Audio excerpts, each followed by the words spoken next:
Hi, I'm August Keller, and these are my early 2026 Oscar predictions, the first of the year. So, at number 14, Michael. It's a biopic about Michael Jackson. So, the Academy loves biopics, everyone knows that. And also, Michael Jackson is maybe the biggest musical acts of all time. So, there's a lot of potential that this movie would be a huge hit financially. I think a lot of people are thinking about Bohemian Rhapsody. I think there's a lot of people like same producers as Bohemian Rhapsody. The things that give me pause, of course, are that Michael Jackson does have a considerable amount of controversy around him. So I wonder if that might, you know, complicate things for this movie's success, both financially and with awards. And also, I think I've heard a lot about maybe the movie being reworked, like the ending being completely reshot, redone. So there's a chance that this movie doesn't even come out this year. I think they're still trying to make that happen, but that, could be pushed to next year. And so I'm not really so confident that I want to put it in my top 10. At number 13, I have Jay Kelly, which is a movie directed by Noah Baumbach and has a really star-studded cast. Adam Sandler and George Clooney, to name a few. Of course, that's a big cast, and Noah Baumbach has had success with the Academy. Marriage Story did well, getting a lot of recognition there. I do think Baumbach, that's really all that he's had, though. I mean, I know he wrote Barbie, or he co-wrote Barbie, but as a director, I don't think he has much success with the Academy besides Marriage Story. Since Marriage Story, he directed a movie called White Noise, which was completely ignored by the Academy. So I'm skeptical of him actually breaking in. I don't think I would necessarily bet on it, but that cast really is something not something to sneeze at, and because he's had success in the past, I think he's somebody to consider for sure. Similarly, at number 12, I have Begonia, which is directed by Yorgos Lanthimos, who he's really very hit and miss with the Academy. He's had two movies that have gotten a lot of recognition: The Favorite and Poor Things. And I love his work. I love all of the movies of his that I've seen. But besides those two, he has also had a lot of movies that just completely were ignored. I mean, most recently, Kinds of Kindness was not recognized at all. It was never even in the conversation, really. So I am worried about betting on him because his movies can be very strange and very hard for a mainstream voting body like the Academy to vote for. I mean, the Academy does get weird at times, but it seems to me that their taste generally leans more mainstream. And Yorgos is a wild card when it comes to that kind of thing. So I'm sure his movie will be good. I'm looking forward to it personally, but I don't feel comfortable putting him above these other movies. At number 11, I have The Ballot of a Small Player, which is directed by Edward Berger, who I know the Academy likes. He's basically 2 for 2. All Quiet on the Western Front, they loved. Conclave, they loved. So he seems like a very, he's so far he hasn't missed with the Academy. And not just have his movies been recognized, they've been very, very well recognized by the Academy. It seems like, All Quiet in the Western Front and Conclave both seem like they were arguably second for Best Picture in their years. So it would make sense for you to bet on The Ballot of a Small Player. I think the issue is that this movie might not come out this year. I think that's a little up in the air when this movie's coming out exactly. I think, there's a good chance, but, it wrapped last year, but, he can take time with editing. It's not a certainty that this movie's coming out this year. So that's like kind of the main reason I don't have it up higher.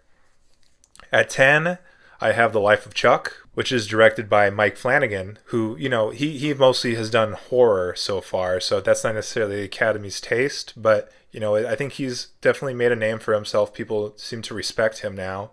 He's had a lot of success with his miniseries on Netflix, or multiple miniseries, series. And the big thing about the life of Chuck is that it won the audience award at TIFF, the Toronto Film Festival, and that has a long streak of every one of those movies that has won that award, they get nominated for Best Picture. So it makes a lot of sense to just plug this in. I think some people are skeptical because this is the first time in a while where a movie wins that award and then doesn't come out right away. It's waiting a year. So some people think it might not, that hype might die down. It also has a weird release date. It's releasing in the summer, I think, or much earlier than in the year than normally when Oscar players come out. They usually come out in the fall or around the holidays. Life of Chuck is coming out earlier, so that might get in the way of its success. And Flanagan, he hasn't proven to be someone that the Academy likes yet. I don't know. I think I want to bet on it because that TIFF audience award is such a strong stat, but I do have it 10th because those other things do give me pause. At number 9, I have Frankenstein, Guillermo del Toro's Frankenstein. I love Guillermo del Toro. It seems like the Academy loves Guillermo del Toro. He seems like one of those, living legends that the Academy is just ready to recognize year in and year out. Frankenstein, it is horror, so the Academy doesn't seem to like genre movies, but Frankenstein does have some prestige because it's this classic movie monster, so maybe the Academy will give it more credit, or give it more leeway and not just like write it off as a horror movie. And of course, Guillermo del Toro, you can expect a lot of techs like production design and music, effects. I imagine Frankenstein's going to be in the mix. Costume design, makeup design, all those kinds of things. Frankenstein, because it's going to have that, it probably will have a big package like that of nominations. I can see it getting nominated for Best Picture as well, especially with a name like Guillermo del Toro attached. And, I just trust it's going to be a good movie because Guillermo del Toro makes good movies. At number 8, I have Deliver Me From Nowhere, which is a biopic about Bruce Springsteen. It stars Jeremy Allen White, who, a lot of people are excited about right now because of, his success with The Bear. He's kind of like having a breakout. He's been around, but this seems to be his like time to shine. And biopics, of course, do really well with the Academy. Like I said, this has a lot of a complete unknown vibes. And, there's also Jeremy Strong, who just got nominated last year. So he's around. So this has potential to get actor nominations. And it's a biopic. So I feel pretty good about this. And apparently this sounds like it's actually going to be like intimate and not just like a generic biopic. It's actually going to be about something specific. At number 7, I have Sentimental Value, which is directed by, I don't know how to say his name, Joachim Trier, I believe is his name. He's the man who directed The Worst Person in the World, which was nominated for a good amount of Oscars in its year that it came out in 2021. It also has the same actress coming back, so people are really excited for them, to reunite. It also is, it's being distributed by Neon, and it's going to the Cannes Film Festival. So, usually there's a movie that fits those. Neon usually has something get in. Cannes, the film festival, usually has something get in. Lately there's been like a more international feel movie that gets in, and this seems to be the one that fits all those bills. At least at this point, it seems like this one fits snugly into that spot. And of course, people are excited. I think people want to see Trier have a nice comeback. So, yeah, I mean, this seems like a good bet to me. Next, I have Hamnet, which is directed by Chloe Zhao, I think is how you say her name. It's got a lot of Shakespeare vibes, so period piece usually has a lot of potential for nominations, like costumes, production design, things like that, music. And Chloe Zhao, she's the most recent Oscar. She directed Nomadland, which won, I believe, in 2020, and that's the most recent director to have a movie win Best Picture. To come back and make another one. So she has made, she made, what is it, The Eternals, which didn't do very well, of course, with reception, rather critically or with audiences. But I'm willing to excuse that as just a studio thing. And I'm hoping this is her coming back to a return to form. And she had a lot of success with her last movie that wasn't a studio movie. So I feel pretty good about betting on her to do well here. At number 5, I have After the Hunt, which is directed by Luca Guadagnino. I am a little concerned because, he just had 2 very good movies, I think, come out last year, and neither of them got any nominations in Challengers and in Queer. But he has had success in the past, really just with Call Me By Your Name. But I think a lot of people are excited about him having Julia Roberts in his cast. That's a big name, and that's a name that the Academy likes. She's got a lot of comeback potential, and the cast is really interesting besides Julia Roberts. It's got Ayo Edebiri and Andrew Garfield. So, I mean, there's a lot of potential here. This seems like a movie that, there's a lot on paper that seems like it should work. And, I mean, this early on, why bet on something else? Because, I mean, this seems like a pretty stacked team here. So, yeah, I feel pretty good about I hope it's a good movie, and I hope that it gets recognized. Because Challengers and Queer not getting anything last year was, doesn't seem right. Okay, at number 4, I have Avatar: Fire and Ash. I feel conflicted with sequels. I feel like sequels usually have a higher bar to reach. They have to surpass the movies that came before them. Last year we had Furiosa, Joker 2, and Gladiator 2. All 3 movies that were follow-ups to big Oscar players, and all 3 of them came and went and did not get a single, get very much. I think between the 3 of them, just Gladiator 2 got 1 nomination maybe.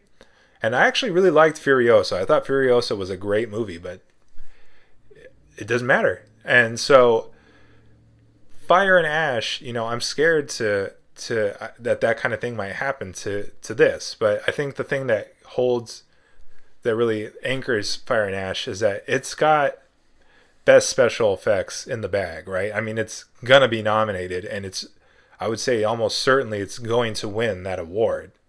So that's an Oscar win, pretty much almost guaranteed at this early on is hard to come by. And James Cameron, he knows how to make the Academy happy. And I'm skeptical betting on sequels, but because it's James Cameron, and because Avatar, has that 1 Oscar already locked in, I feel like I should put it in, at least this early on. That's a good bet. Similarly, at number 3, I have Wicked for Good. I have the same conflict here. It could get no nominations for all I know. People might come out saying, what, the first one was better, this one isn't as good, then the excitement just comes and goes. But there was just so much love for Wicked last year, and it was filmed together, and this is a conclusion. It's not like this tacked on, shoehorned sequel. It's the completion of the story. So I'm hoping it's more like a Dune 2, where it's based off of pre-existing material and it has a strong ending. So yeah, I don't know. It's up. I have it really high, but it's also got a lot of tech potential. Of course, songs probably. I mean, it almost is guaranteed to have a song nomination, costumes, production design, all that stuff that it got last year. It's probably in the mix. It probably won't get every single nomination the previous one got. It probably won't get every single win the previous one got, but it should get at least 3 nominations, right, at minimum. So that makes me think it should be in the mix.